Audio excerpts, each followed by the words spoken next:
Hadirin dan hadirat rahimakumullah. Assalamualaikum warahmatullahi wabarakatuh. Alhamdulillah, kita bersyukur kehadirat Allah Azza wa Jalla. Berkat taufiknya kita dapat sama-sama hadir sekali lagi dalam majlis ilmu yang akan kita isi dengan ke arah memahami Al-Quran dan Al-Hadis jilid 3 pelajaran yang ke-76. Di pelajaran 76 ini giliran Al-Hadis di bawah tajuk Insan dan Kebahagiaan.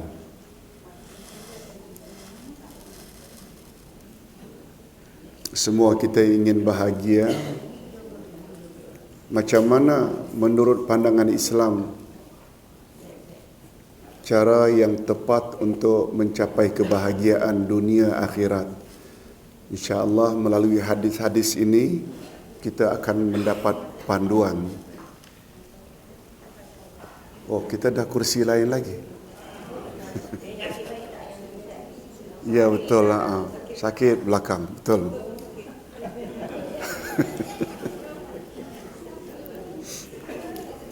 Anas tak rasa tu Anas ya. Kursi itu minggu lalu. Ya. Ustaz faham, mesti ada komen macam itu. Sebab kita bukan muda lagi.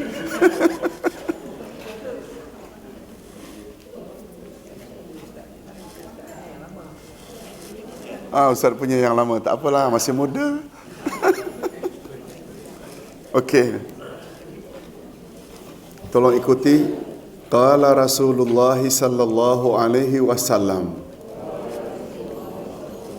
Inna Allah la yanzuru ila suwarikum wa amwalikum walakin yanzuru ila qulubikum wa a'malikum.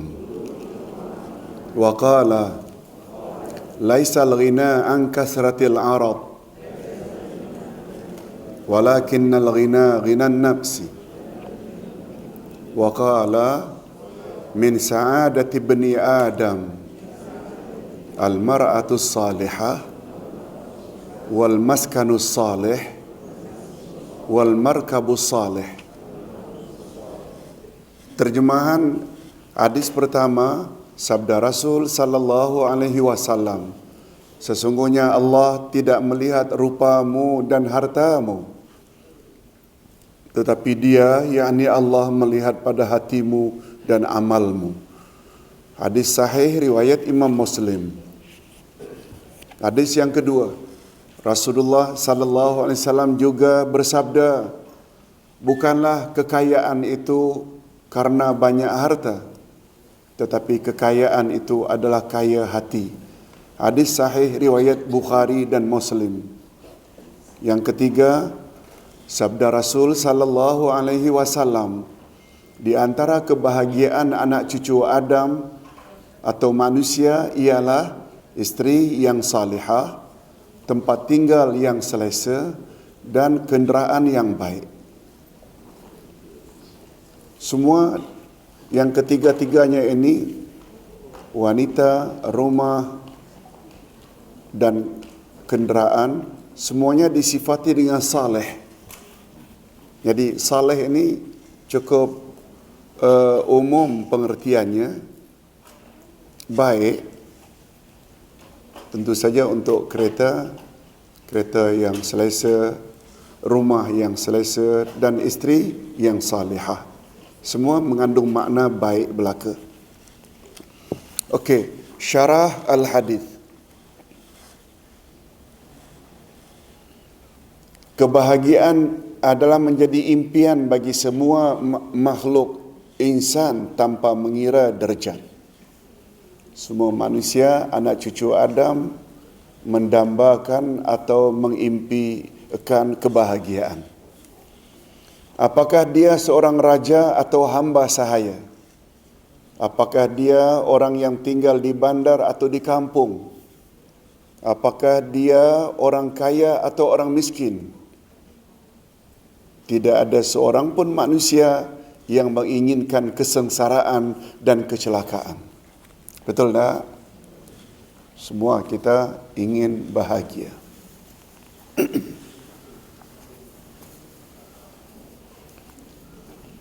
Lalu timbul pertanyaan, di manakah letaknya kebahagiaan? Sejak dulu lagi telah timbul pertanyaan ini. Di mana kebahagiaan itu kita hendak cari? Bukan pertanyaan baru, sejak dulu lagi.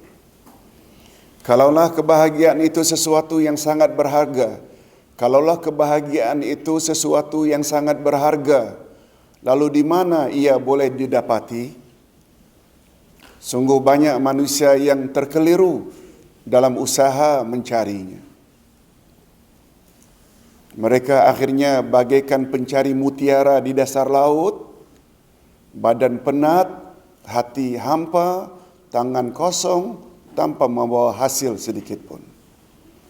Kalau Ustaz ingin bandingkan, sama betul dengan semua orang, khasnya orang Islam minta, ihdinas siratal mustaqim. Betul tak? Tapi banyak tak yang tak tahu jalan lurus tu jalan yang mana? Banyak tak? Banyak. Setelah kita belajar, kita baru tahu. Allah sendiri yang explain siratal mustaqim, iaitu siratal ladzina an'amta alaihim. Jalan orang-orang yang Allah telah beri mereka nikmat. Kita masih kabur lagi. Siapa yang telah Allah beri nikmat perjalanan mereka itu jalan yang lurus? Allah explain lagi pada ayat 69 surat An-Nisa.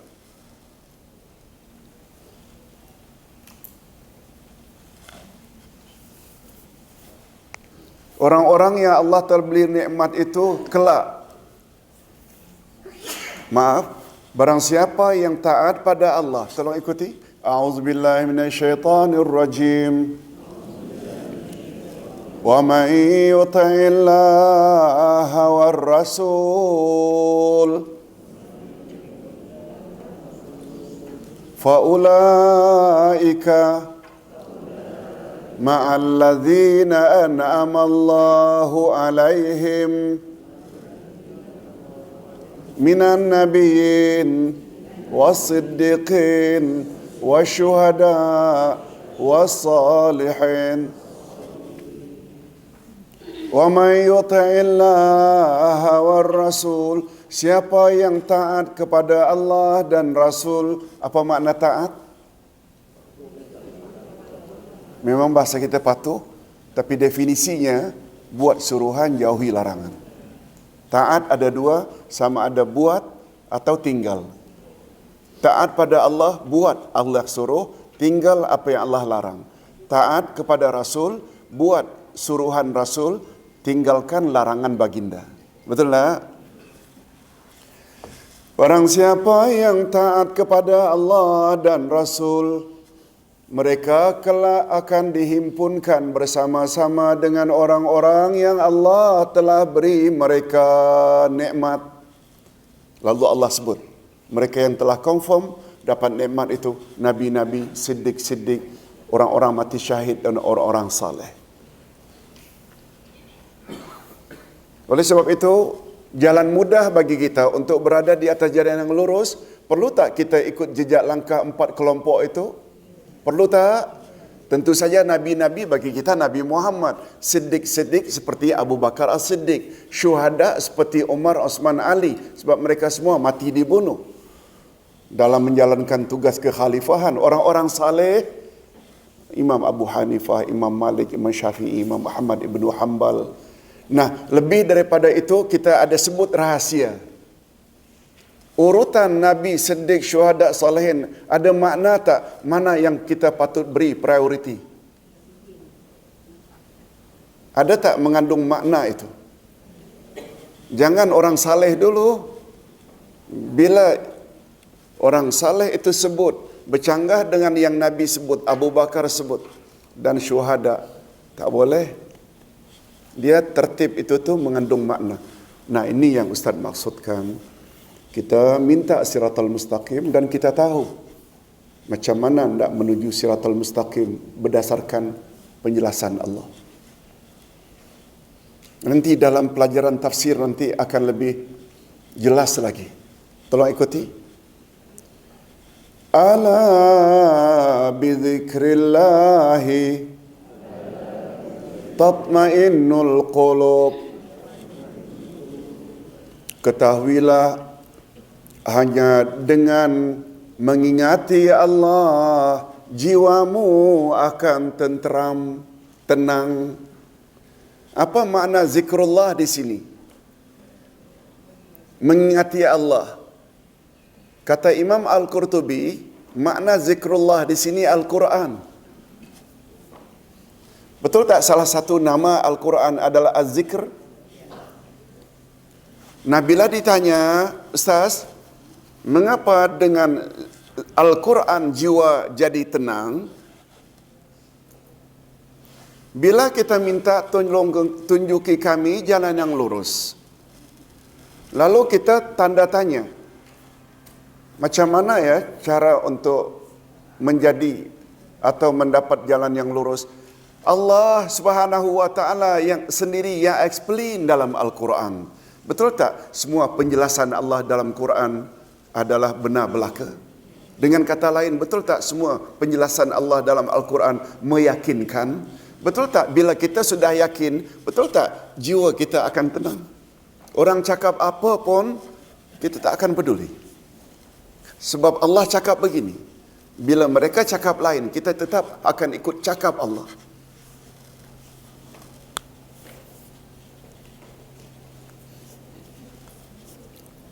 Semalam Ustaz buat contoh. Andai kata kita punya beberapa orang anak, ada yang taat dan ada pula yang na'udzubillah kelakuannya. Kita sedih, hati kita tak tenang. Betul tak? Maklum, ayah, ibu. Tapi bila kita baca Quran, di sana kita akan dapat kisah Nabi Nuh.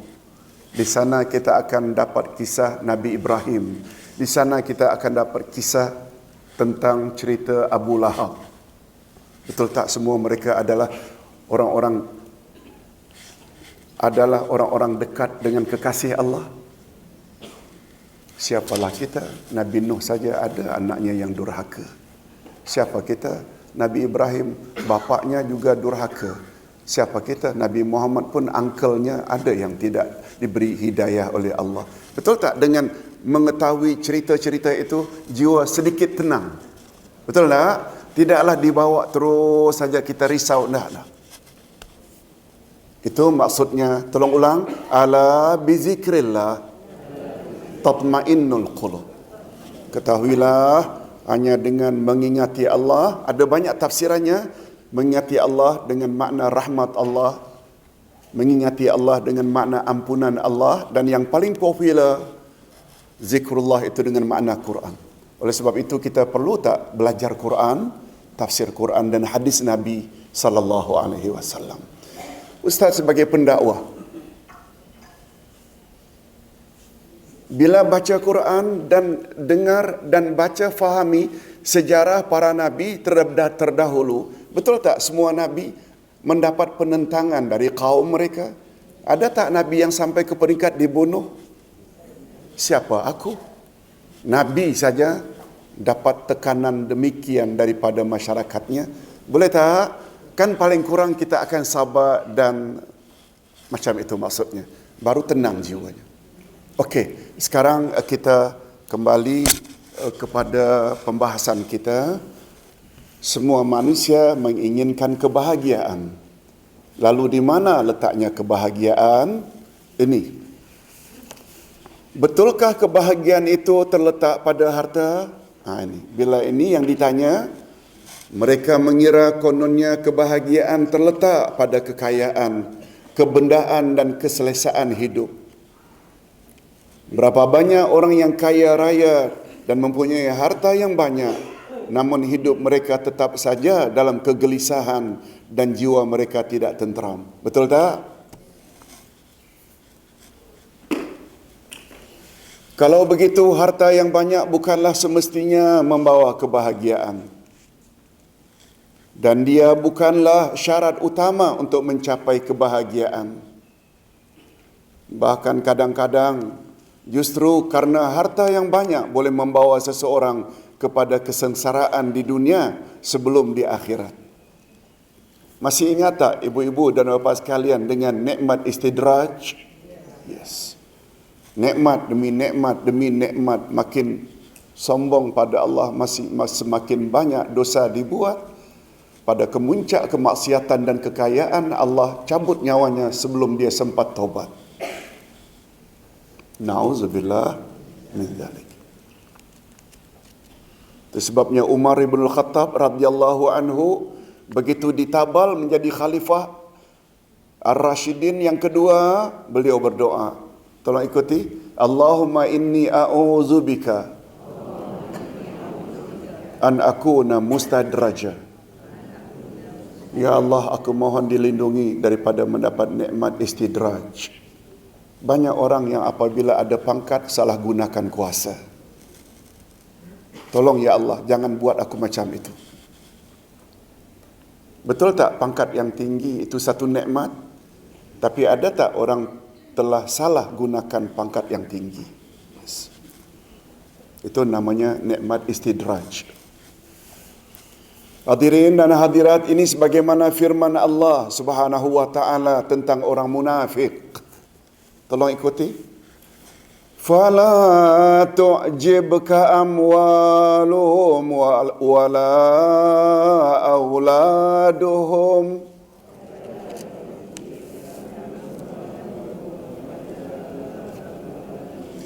innama yuridullahu liyu'adzibahum biha fil hayatid dunya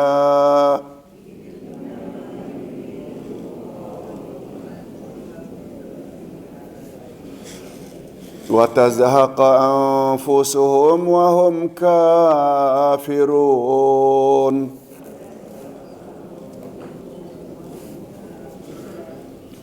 Maka janganlah harta benda dan anak-anak mereka menarik hatimu.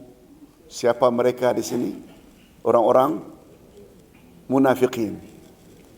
Janganlah, hai orang-orang beriman, harta mereka dan anak-anak mereka itu membuat kamu tertarik hati, jealous, cemburu. Sesungguhnya Allah menghendaki dengan memberi harta benda dan anak-anak itu untuk menyiksa mereka dalam kehidupan di dunia dan kelak akan melayang nyawa mereka sedang mereka dalam keadaan kafir. Na'udzubillah min zalik. Hadirin dan hadirat rahimakumullah. Yang dimaksudkan dengan menyiksa dalam ayat di atas, Allah beri mereka anak, Allah beri mereka harta, disebut Allah ingin menyiksa mereka. Maksudnya ialah kesusahan, gundah, rungsing, sedih, resah, sakit dan penderitaan. Itu makna Allah tidak menyiksa.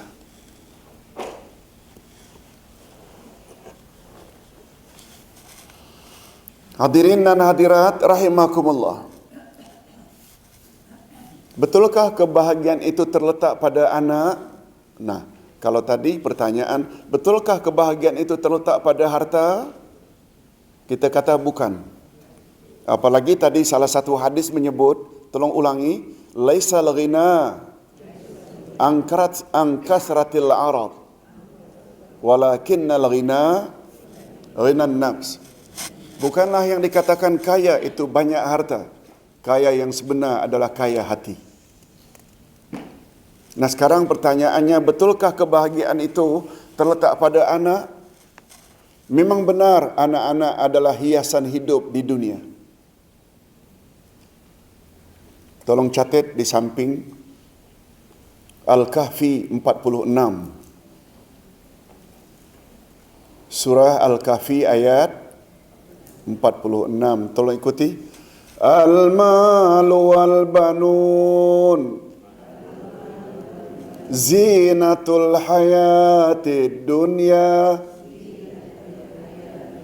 Harta dan anak hanyalah perhiasan dunia, Sesuatu yang apabila disebut perhiasan, kekal atau sementara?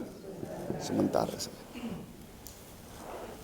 Malah pada ayat 15 surat At-Taghabun, Allah dengan jelas-jelas menyebut, innama amwalukum wa auladukum fitnah, sesungguhnya hartamu dan anak-anakmu hanyalah ujian Allah. Kehadiran mereka di muka bumi sebagai anugerah Allah memang ada yang mendatangkan kebahagiaan dan keceriaan hidup pasangan suami isteri. Tetapi tidak jarang pula kita dapati dalam kehidupan sehari-hari justru mereka yang menjadi penyebab ibu bapanya akhirnya menderita. Betul tak? Kadang-kadang tidak pula karena salah didik, bukan? Nabi Nuh bukan tak didik anaknya Kanaan. Betul tak? Walaupun kita tak nafikan salah didik juga adalah penyebab utama. Tetapi tidak jarang pula kita dapati dalam kehidupan sehari-hari justru mereka, iaitu anak-anak, dapat menjadi penyebab ibu bapanya akhirnya menderita. Kalau begitu, dengan memiliki anak tidaklah semestinya seseorang akan memperolehi kebahagiaan. Sebagaimana juga sebaliknya, jika tidak mendapat anugerah anak dari Allah, itu tidak berarti seseorang itu pasti tidak memperolehi kebahagiaan. Ada orang tanya, Ustaz, ya Allah Ustaz, saya tak ada anak, macam mana nanti? Bila dah mati, tak ada yang boleh tolong saya. Ibu, jangan cakap macam itu. Nabi ada cakap, tolong ikuti. Iza mata benu Adam, in qata'a amaluhu illa min salasin. Bila mati anak cucu Adam, semuanya terputus kecuali 3. Ustaz sebut, Nabi tidak sebut kecuali 1. 1 ke 3? Tolong ikuti. Sadaqatun jariyah, ilmun yuntafa'u bih, waladun salihun yad'ulah. Yang pertama sedekah jariah, yang kedua ilmu yang dapat diambil manfaat, baru yang ketiga anak. Oleh sebab itu andai kata anak-anak tidak boleh bantu kita kerana tidak diberi anak, tidak rezeki, kita masih ada peluang tak untuk mencapai kebahagiaan di alam barzakh dengan banyak bersedekah, dengan sedekah jariah, dengan sebarkan ilmu. Tak ada ilmu pun barangkali kita dapat fotostat letak di surau-surau di taman kita, orang mesti ambil dan orang pasti baca. Betul tak? Berapa ringgit lah. Yang menulis pun dapat numpang sekaki. Caranya banyak, bukan hanya anak saja. Hadirin dan hadirat rahimakumullah. Nah, kalau begitu macam mana cara sebenar, Ustaz, dalam usaha kita mencari kebahagiaan? Hadirin dan hadirat, Ustaz ulang ya. Kita sedang bercakap tentang insan dan kebahagiaan. Kita dah sebut tadi, melalui harta tak semestinya, melalui anak juga tidak semestinya. Nah, kalau begitu macam mana cara kita mencari kebahagiaan? Manusia berbeza pendapat dalam cara mereka mencari kebahagiaan. Berbagai jalan mereka tempuh untuk memperolehinya. Perbezaan pemahaman mereka dalam hal ini sangat ketara. Sangat ketara. Tergantung siapa orang itu. Kalau orang itu yang bersifat materialis, madiyah, dia lihat dengan harta dia boleh bahagia. Begitulah selanjutnya. Coba kita tengok golongan yang pertama, mereka berpendapat bahawa kebahagiaan yang dicari itu terdapat pada keseronokan yang bersifat kebendaan dan kenikmatan yang zahir. Dia minum arak, dia berjudi, dia mencuri, dia berzina dan lain-lain, kebahagiaan dan keseronokan yang sementara itu yang jadi tumpuannya. Yang kedua, kebahagiaan justru dapat diperolehi dengan cara meninggalkan segala kelezatan dunia dan keluar dari kongkongan fitnah. Fitrah. Betul tak? Sudah menjadi fitrah. Kita perlu makan, minum. Sudah jadi fitrah, suka berpakaian yang kemas dan cantik. Sudah jadi fitrah, ingin memiliki kenderaan, rumah. Itu fitrah. Golongan kedua mengatakan kebahagiaan kita hanya akan perolehi bila kita lepaskan diri daripada kehendak fitrah itu. Juga tidak mau kahwin, termasuk. Sebab kahwin itu fitrah. Tolong ikuti sabda Nabi, "Man raghiba an sunnati falaysa minni." Siapa yang membenci sunnahku, antara lain tidur setelah qiyamul lail, antara lain tidak berpuasa pada hari-hari tentu berpuasa, dan baginda juga kahwin tak? Setelah itu baru baginda sebut, barang siapa yang membenci cara hidup aku seperti itu, ada qiyamul lail, ada tidur, ada puasa, kadang-kadang tak puasa, mengawini wanita, itu semua adalah sunnah Rasul. Siapa yang membenci cara hidup seperti itu, dia bukan umatku. Nabi sampai menafikan, tidak iktiraf itu sebagai Nabi, sebagai umat Nabi. Kedua-dua pandangan di atas adalah salah. Karena ia tidak sesuai dengan matlamat manusia dicipta oleh Allah di atas muka bumi ini sebagai khalifah Allah. Boleh tak dengan kata lain, manusia, anak cucu Adam dicipta oleh Allah adalah untuk membangun dunia, untuk membangun bumi? Betul tak? Khalifah itu maknanya orang yang ditugaskan untuk menjalankan tugas-tugas Allah. Khalifah maknanya pengganti. Itu sebabnya Abu Bakar dikatakan Khalifah Rasulullah.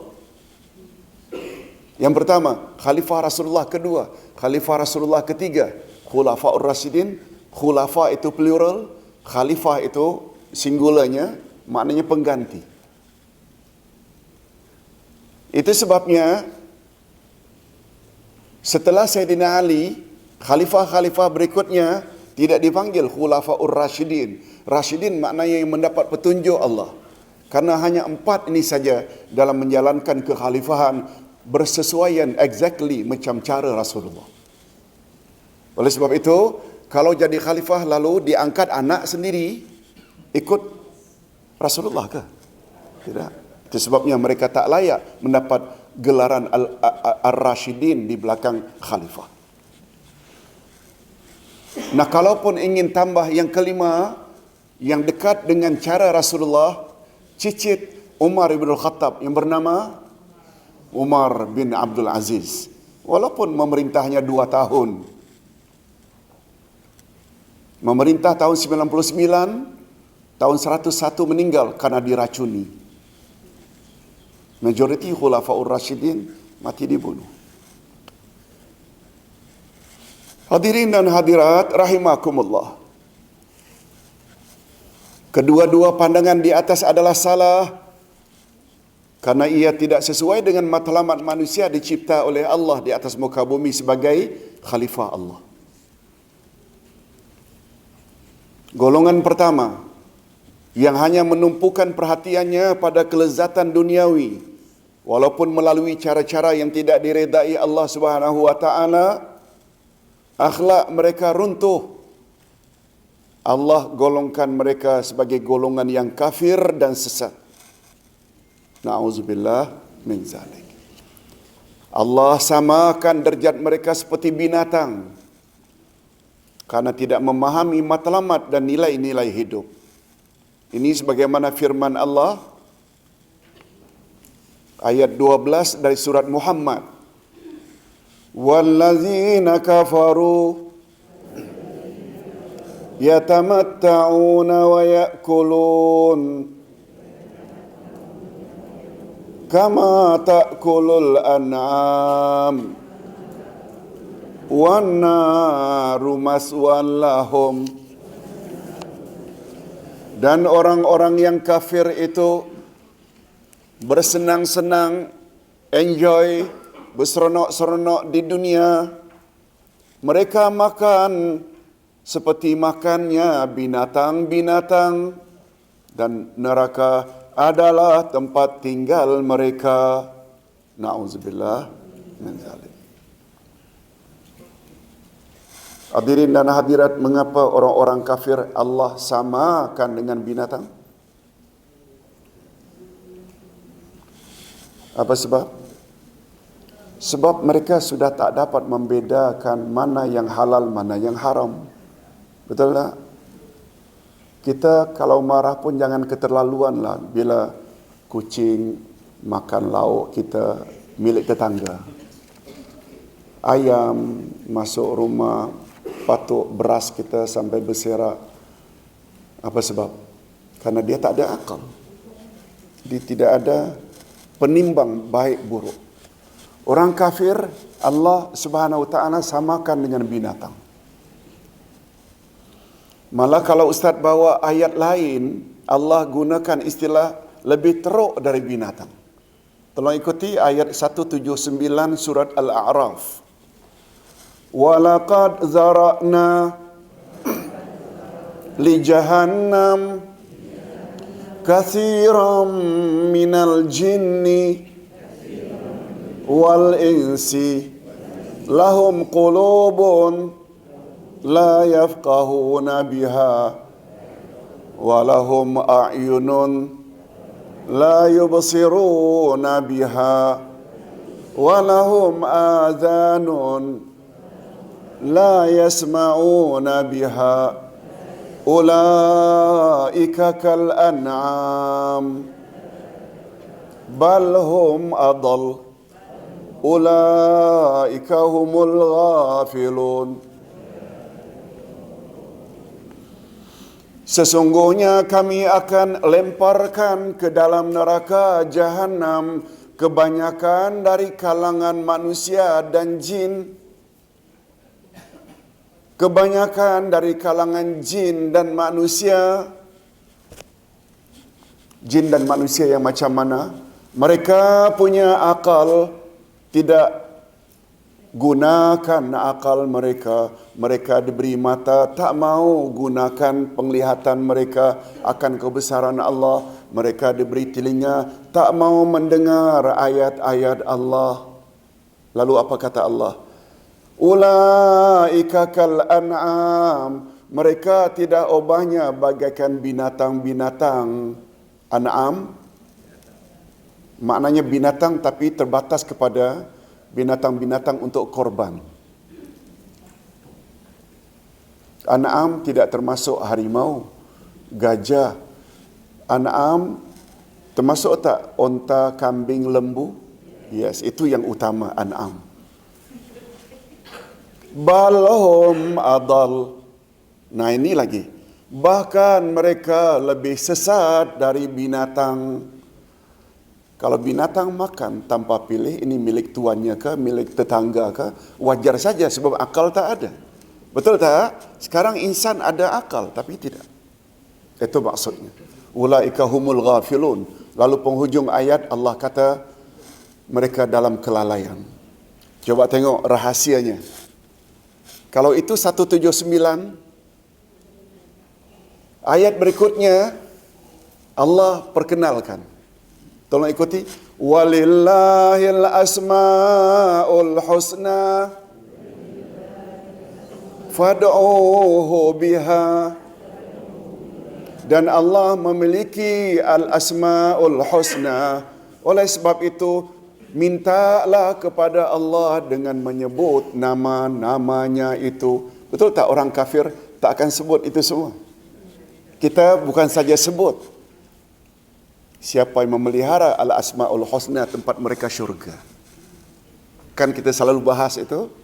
Dan cara memelihara al-asma'ul husna pula ada 3. Kita jaga jumlahnya yang 99. Yang kedua, kita fahami maknanya satu demi satu.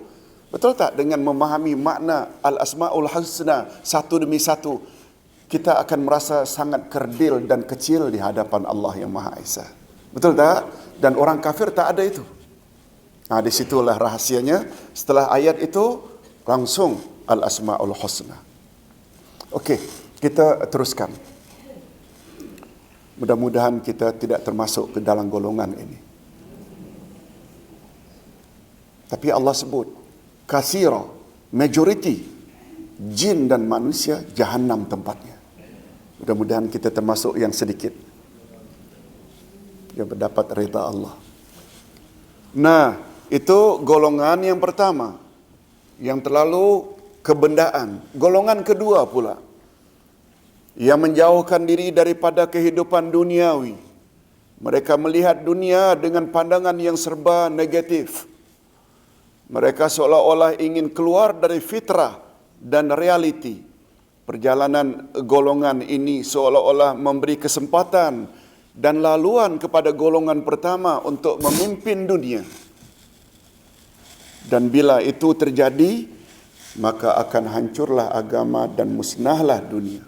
Allah berfirman dalam hal ini dalam surat Al-Maidah 87, Ya ayyuhallazina amanu la tuharrimu tayyibati ma ahallallahu lakum wa la ta'tadu innallaha la yuhibbul mu'tadin. Hai orang-orang yang beriman, janganlah kamu haramkan apa-apa yang baik yang telah Allah halalkan bagi kamu, dan janganlah kamu melampaui batas. Sesungguhnya Allah tidak menyukai orang-orang yang melampaui batas.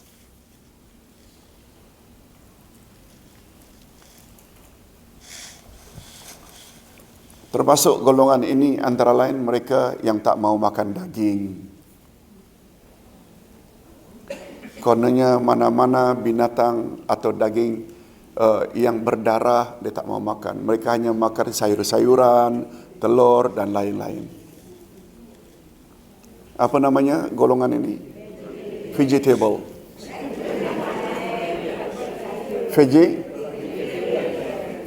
Vegetarian. Mereka yang tidak makan daging saja ke ikan makan tak? Vegetarian ya. Okey. Vegetable, sayur mayur. Okey. Hadirin dan hadirat, golongan ini lupa. Manusia utama, penghulu semua Nabi dan Rasul, Nabi Muhammad paling suka adalah kambing bagian pahanya.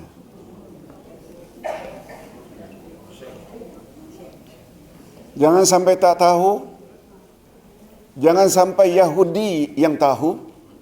Mengapa Yahudi? Ketika Nabi datang ke rumah mereka, mereka hidangkan pada paha kambing panggang itulah yang dibanyaknya racun. Menunjukkan dia tahu tak kegemaran Nabi Muhammad sallallahu alaihi wasallam. Tapi Yahudi itu pandai juga. Nabi Muhammad tahu ini ada racun. Lalu dipanggil yang masaknya. Ya Muhammad, aku sebenarnya hanya nak menguji engkau rasul sebenar atau tidak. Kalau engkau rasul sebenar, engkau mesti tahu. Kalau kau makan juga, kau rasul palsu. Akhirnya Nabi Muhammad tak marah. Kan ada orang yang mendakwa dirinya zuhud, tak mau makan yang sedap-sedap. Nah, bukan macam itu. Zuhud menurut Imam Al-Ghazali, orang yang kedua-dua tangannya penuh dengan harta tapi kosong di hatinya. Boleh faham maksudnya? Duit yang banyak itu kosong di hatinya. Macam Abdurrahman bin Auf. Hadirin dan hadirat rahimakumullah. Konsep kebahagiaan menurut pandangan Islam. Nah, kalau begitu, yang betulnya macam mana? Kalau Islam memandang kedua-dua golongan di atas keliru dalam mereka memahami makna kebahagiaan, maka Islam memandang manusia sebagai khalifah Allah di atas muka bumi, bertanggungjawab melaksanakan tugas kekhalifahan tersebut. Insan terdiri daripada roh dan jasad. Dan jasad bukanlah musuh atau penjara bagi roh. Jasad adalah alat bagi roh untuk melaksanakan semua kewajiban tersebut. Dunia ini tempat kita beramal. Ia tidak ubahnya bagikan satu medan perjuangan. Bukan tempat untuk bersukaria tanpa batasan dan bukan pula untuk menyiksa diri. Cantik tak? Cantik. Allah Subhanahu wa taala berfirman dalam surat Al-Mulk ayat 2, Allazi khalaqal mauta wal hayata liyabluwakum ayyukum ahsanu amala.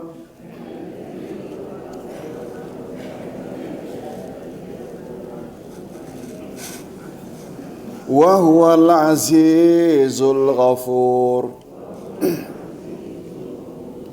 Yang menjadikan mati dan hidup supaya dia, yakni Allah, menguji kamu, siapa di antara kamu yang lebih baik amalnya, dan dia maha perkasa lagi maha pengampun. Ayat hampir serupa kita boleh lihat atau catat Al-Kahfi ayat 6. Surah Al-Kahfi ayat 6. Tolong ikuti. Inna ja'alna ma'alal ardi zinatan laha linabluwahum ayyuhum ahsanu amala. Sesungguhnya kami jadikan apa saja yang ada di muka bumi sebagai perhiasan baginya. Perhiasan baginya, apa? Bumi. Perhiasan bumi. Adanya Twin Tower, adanya KLCC, adanya pokok-pokok, adanya rumah, ada kenderaan, bangunan, gunung ganang. Betul tak itu perhiasan bagi bumi berbanding dengan bagaikan padang jarak, padang terkukur, tak ada apa-apa. Betul tak itu macam hiasan? Maaf, 7, bukan 6, tapi 7. Terima kasih.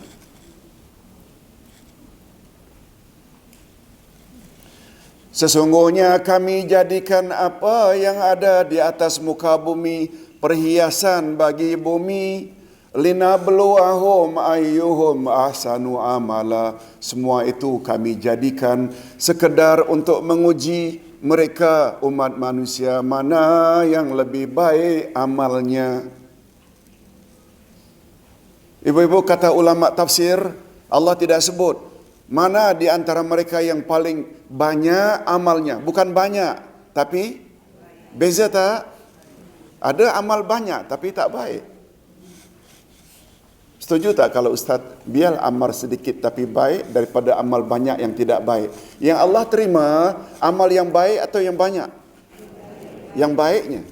Tapi kalaulah dahlah baik, banyak pula, itu lagi bagus. Itu sebabnya kata Ubay bin Ka'ab, sahabat Nabi, tolong ikuti. Al-amalul qalilu ala sunnah khairun minal amalil kathiri alal bid'ah. Amal sedikit ikut sunnah Nabi better dari amal banyak bertumpuk-tumpuk tapi dicampur baurkan dengan bid'ah. Hadirin dan hadirat rahimakumullah. Kita teruskan. Ihsanul amal, atau dalam bahasa kita amal yang baik.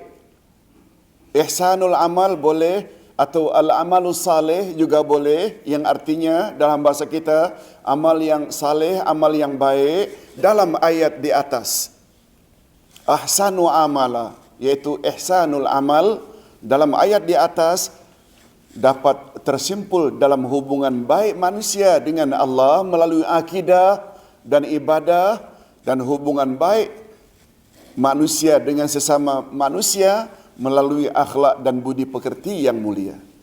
Jadi dengan kata lain, ingin mencapai kebahagiaan, perlu tak kita jalin hubungan baik dengan Allah dan hubungan baik dengan sesama insan? Perlu tak? Itu sebabnya Allah sebut pada salah satu ayat, Ustaz lupa surah berapa, ayat berapa, tapi exactly macam ini bunyinya. Duribat alaihimuz zillah aynama suqifu illa bihablim minallah wa hablim minan nas. Akan ditimpakan ke atas mereka kehinaan, tak kira di mana mereka berada, kecuali mereka yang ada hubungan baik dengan Allah dan mereka yang punya hubungan baik dengan sesama insan. Ayat berapa ke Afsah? Pakar rujuk. Okey, tak bawa. Okey. Sama Ustaz lupa juga. Hubungan baik dengan Allah boleh tak dikatakan yang namanya ibadat khas? Hubungan baik dengan sama insan, betul tak namanya muamalat, akhlak, budi pekerti? Yes. Oleh sebab itu bila tidak baik hubungan dengan Allah, walaupun baik dengan hubungan manusia, atau sebaliknya, tak kira di mana mereka berada. Setuju tak kalau Ustaz katakan walaupun mereka berada di Mekah? Setuju tak? Mekah itu tanahnya yang suci, bukan orangnya. Anak Abu Jahal, Abu Lahab masih banyak tak? Semua jemaah haji punya komen, akhlak orang Madinah lebih baik dari akhlak orang Mekah. Betul tak? Lembut, melayan kita dengan baik. Tapi kalau di Mekah, roh. Tak boleh tanya. Ustaz pernah beli jam di sana. Janji beli jam dengan bateri sekali. Ustaz belilah. Lalu dia bilang, tak. Sudah dia ambil. Ini tidak.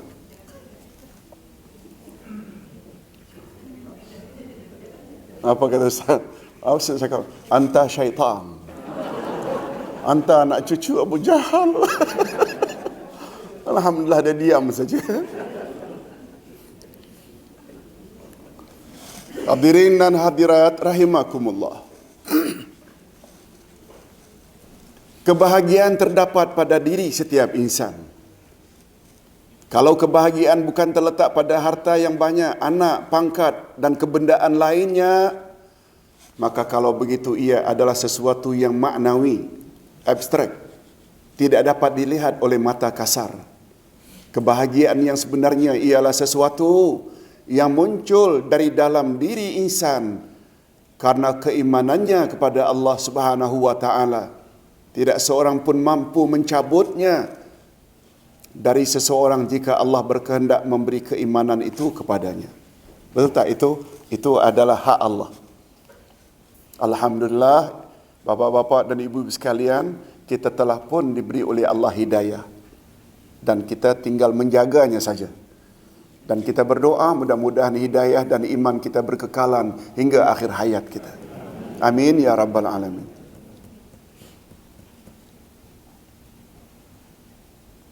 Itu sebabnya hadirin dan hadirat, Ustaz pernah dengar ceramah di Masjid Nabawi puluhan tahun yang lalu. Kata penceramah itu, in between maghrib to isya, 4 nikmat yang paling tinggi mengatasi semua nikmat. Tolong ikuti, nikmatul iman, nikmatu ma'rifatillah, nikmatul iman, nikmatu ma'rifatillah, nikmatu ma'rifati mahabbatillah wa makari, nikmatut taufiq. Nikmat yang teratas, tertinggi, mengatasi semua nikmat jika disenaraikan. Pertama sekali nikmat iman. Yang kedua nikmatu ma'rifatillah, nikmat mengenal Allah.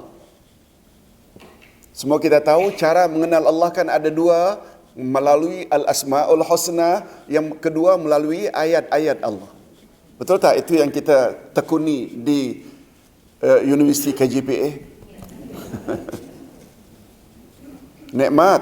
Nikmatu ma'rifati mahabbatillahi wa makari, nikmat mengetahui apa yang Allah suka dan apa yang Allah benci. Termasuk tak subjek ke arah memahami Quran dan hadis? Termasuk tak? Betul tak? Melalui Quran dan hadis kita tahu selok-belok agama kita. Dan yang keempat, nikmatut taufiq. Nikmat, apa makna taufik? Izin Allah, dorongan Allah. Setuju tak kalau Ustaz katakan bahawa ketiga-tiga nikmat di atas tak akan kita peroleh tanpa nikmat yang keempat? Betul tak? Dapat hidayah berkat taufik Allah, mengenal Allah berkat taufik Allah, mengetahui selok-belok agama juga berkat taufik Allah. Alhamdulillah. Mudah-mudahan kita boleh istiqamah. Amin ya rabbal alamin. Yang kedua, kebendaan yang wajar untuk mencapai kebahagiaan. Nah, bukan bermakna untuk mencapai kebahagiaan kebendaan kita lempar ke belakang. Tidak. Walaupun kebahagiaan sesuatu yang abstrak, maknawi, ini tidak bermakna kita mesti tinggalkan segala bentuk kebendaan. Bukankah baginda pernah menyatakan bahawa di antara tanda-tanda manusia yang bahagia ialah mereka yang memiliki isteri yang salihah atau suami yang saleh, yang kedua rumah yang selesa dan kenderaan yang baik? Betul tak Nabi yang sebut? Nabi yang sebut, kita dah baca tadi pada halaman pertama. Hadis riwayat Imam Ahmad dan hadisnya sahih. Yang penting, jangan sampai kebendaan melalaikan kita daripada mengingati Allah. Itu saja. Dan barangkali inilah rahasianya mengapa Allah mendahulukan akhirat daripada dunia dan firman-Nya dalam firman-Nya di bawah ini. Itu sebabnya Allah dahulukan akhirat baru dunia. Tolong ikuti. وَابْتَغِ فِيمَا آتَاكَ اللَّهُ الدَّارَ الْآخِرَةَ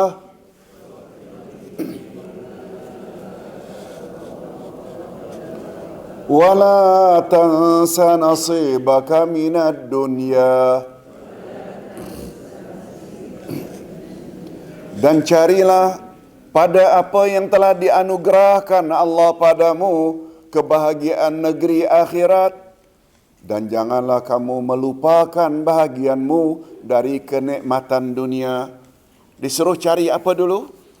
Akhirat dulu. Karena kita akan hidup di sana tidak ada ujungnya. Sedangkan di dunia hanya sementara saja.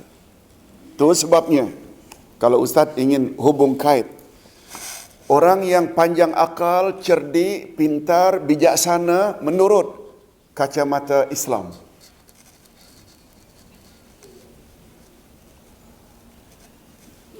orang yang senantiasa membuat persiapan untuk masa depan.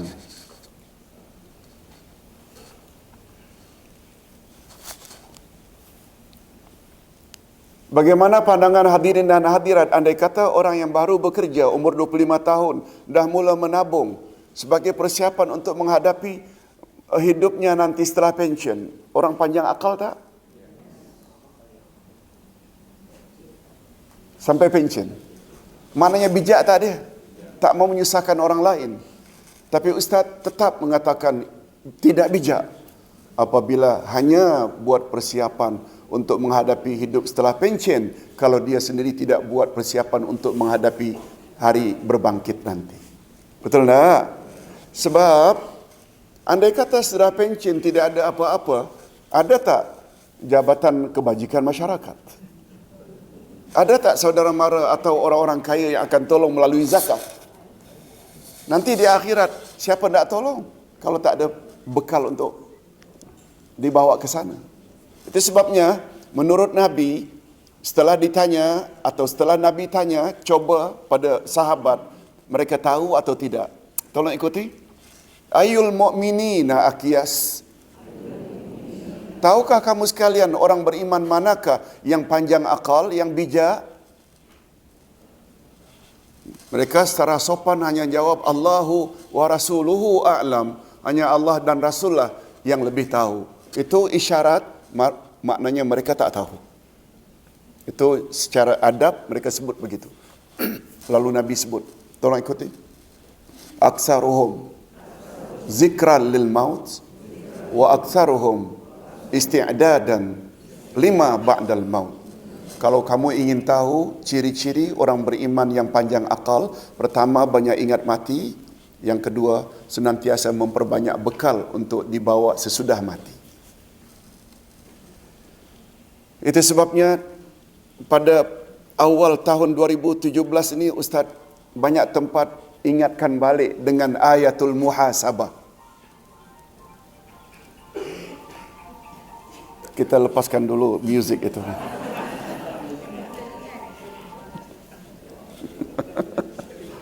Okey, selingan. Selingan itu juga perlu untuk mencapai kebahagiaan. Allahu Akbar. Hadirin dan hadirat rahimakumullah. Sampai lupa Ustaz. Apa tadi Pak? Yang bijak. Orang beriman yang bijak banyak ingat pada mati. Yang kedua, banyak membuat persiapan. Nah, Ustaz kaitkan dengan muhasabah diri. Ada yang masih ingat ayat berapa ayatul muhasabah? Ayat 18 surat Al-Hashr. Coba dengar ayatnya tu. Ya ayyuhallazina amanu taqullah wal tanzur nafsun ma qaddamat lighad wattaqullah innallaha khabirum bima ta'malun. Orang-orang yang beriman, bertakwalah kamu kepada Allah dan hendaklah setiap diri melihat ke dalam dirinya amal apa yang bakal dibawanya ketika menghadap Allah pada hari esok. Hari esok hari apa? Akhirat. Amal apa? Ini perintah ini perintah muhasabah. Hendaklah setiap diri melihat ke dalam dirinya. Itu sebabnya ustaz-ustaz di Indonesia gunakan istilah muhasabah, introspeksi. Yang kita mungkin artikan reevaluasi. Kita nilai balik apa yang kita akan bawa ke sana. Wattaqullah. Sekali lagi disuruh takwa pada Allah. Di depan takwa, yang terakhir juga takwa, di tengah-tengah muhasabah. Kata ulama tafsir ini memberi isyarat bahawa bekal yang paling baik untuk kita bawa menghadap Allah adalah bekal takwa. Ini sesuai dengan firman Allah. Tolong ikuti. Wa tazawwadu fa inna khairaz zadi taqwa. Buat perbekalanlah olehmu untuk akhirat. Sesungguhnya bekal yang paling baik adalah takwa. Nah, mengapa takwa pula? Nabi jawab, tolong ikuti, asqalu ma yuzanu bil abdi fil mizan yaumal qiyamah at-taqwa. Sesuatu yang paling memberatkan timbangan amal baikmu pada hari kiamat adalah takwa. Oleh sebab itu Allah kata, buat bekal dari sekarang ini, yaitu takwa. Nah, apa pula makna takwa? Buat suruhan, tinggalkan larangan. Ke situ perginya. Hadirin dan hadirat rahimakumullah. Kita teruskan dengan, itu sebabnya mengapa kita disuruh manfaatkan apa yang Allah bagi untuk akhirat. Tapi namun demikian jangan lupa kebahagiaanmu di dunia.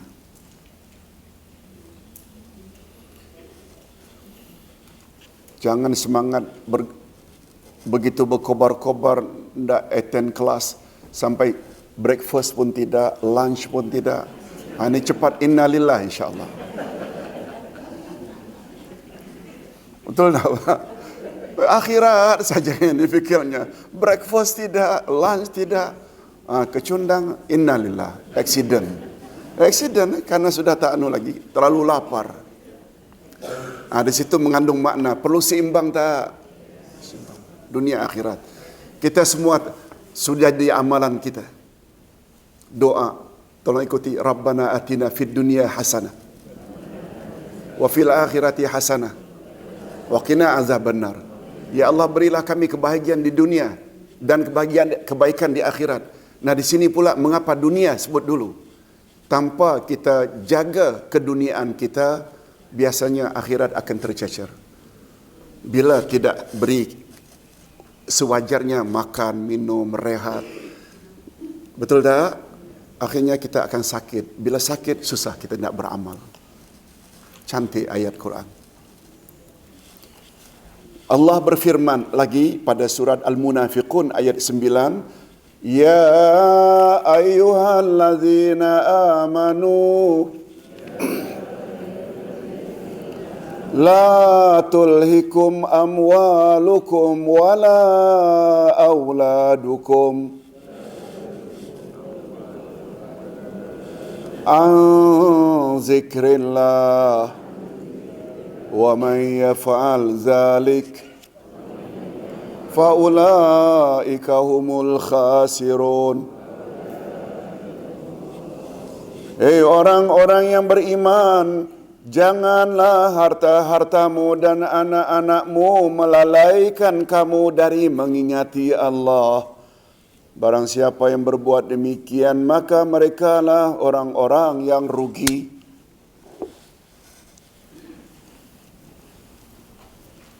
Bapak-bapak dan ibu-ibu tahu tak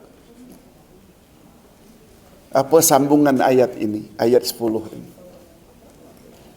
Sambungan ayat ini betul-betul panduan dari Allah macam mana, apa yang kita patut buat di dunia ini supaya tidak tergolong ke dalam golongan orang-orang yang boleh dilalaikan dengan harta dan anak. Tolong ikuti ayat 10. Wa anfiqu mimma razaqnakum min qabli an ya'tiya ahadakumul maut